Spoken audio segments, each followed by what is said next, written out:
Ang patience igsoon is a fruit of the Holy Spirit in Galatians chapter 5. And necessary kaayo ang patience for you to experience God's best. Kung gusto ka nga best ang imong ma-experience, best nga health, best nga relationship, best nga kana bitawng kinabuhi, no? Ang kabubuton sa Dios is that karon nga na kay relationship sa iya, ma-experience nimo ang best gikan niya. And ang patience nga kinaiya, ang patience igsoon pagka mas mapasensyoso, mauna siya isa sa mga Yahweh para ma-experience nimo ang best gikan ni Lord. Psalms 27 verse 14, it is very specific. It says, wait for the Lord. Wait for the Lord. No, you're waiting for the Lord para sa iyang instructions. Kung go ba, kung okay, stop ba, or standby lang, wait pa kakaron nga season. No, the Lord wanted each one of us na makasabot ta sa direction niya. Nga kanang imong relationship sa Ginoo is so strong, nakabalo ka sa iyang yes o sa iyang no. The moment dili ta muhulat, you will be hurt along the way. That's why ang patience is the quiet, uncomplaining endurance under stress. Patience is the will to wait. Patience is what? The will to wait. Naa kay desisyon, muhulat ko. Kaning paghulat igsoon sa direction ni Lord applies in all areas. Kung naa ba kay paliton, willing ba ka muhulat, dili ba ka mo palit kadayon, you will take time to think about your budget and think and plan. Dili ka mo palit dayon. Because nganong magkalisod ta financially because of our inability to wait. Gusto ta karon dayon. Ang patience is the will to wait. Like, especially sa mga major decisions sa imong life, kinsa imong minyuan.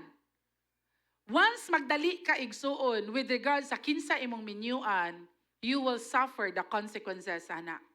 Because your ability to wait upon the Lord, kung kinsay imong minyuan, really matters. He has the best plan and He knows exactly unsaon para mahitabo na in your life because He is God. Remember, our God is sovereign.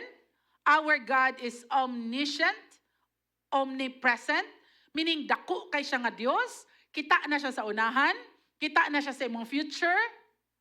Iyang giandam ang imong future. Ing-ana siya nga Ginoo. So, dili pud siya Ginoo na iya kang i-left hanging nga dili maklaro unsay next. Ngano man nga mo question bitaw ta so many times, Lord, grabe, unsay my next ani sa akong direction karon? Most of the time, ang ginaingon ni Lord sa iyang word is wait upon the Lord. And waiting would seem like dugay kayo. Lord, nihulat na bi ako, Lord, 6 months. Wala pa dyan kay direction sa akong life. Basin ang ipahulat ni Lord sa imo 2 years. Basin 3 years. No, lahi ang timeline ni Lord.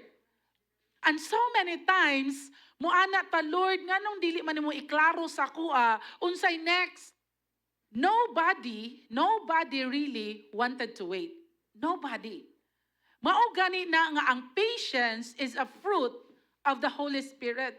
Tungod kay ang patience, mo resulta na siya tungod kay naa kay close relationship with God. Lig-on ang imong relasyon sa Dios. Gabasa kag Bible, gasimba kag Sunday, naa kay D-group, gaampo ka everyday. When you have a close relationship with God, then mo resulta na siya love, joy, peace, patience. Apil ang patience, anak. When we learn to trust in the Lord sa proseso, igsoon, you will know in your heart na karuna. You will know it in your heart. Kay Ginoo man gud siya nga mo speak sa imo. Remember, the Holy Spirit is living in you. Sa dihang gidawat nimo si Jesus as your Lord and Savior, the Holy Spirit lives in you.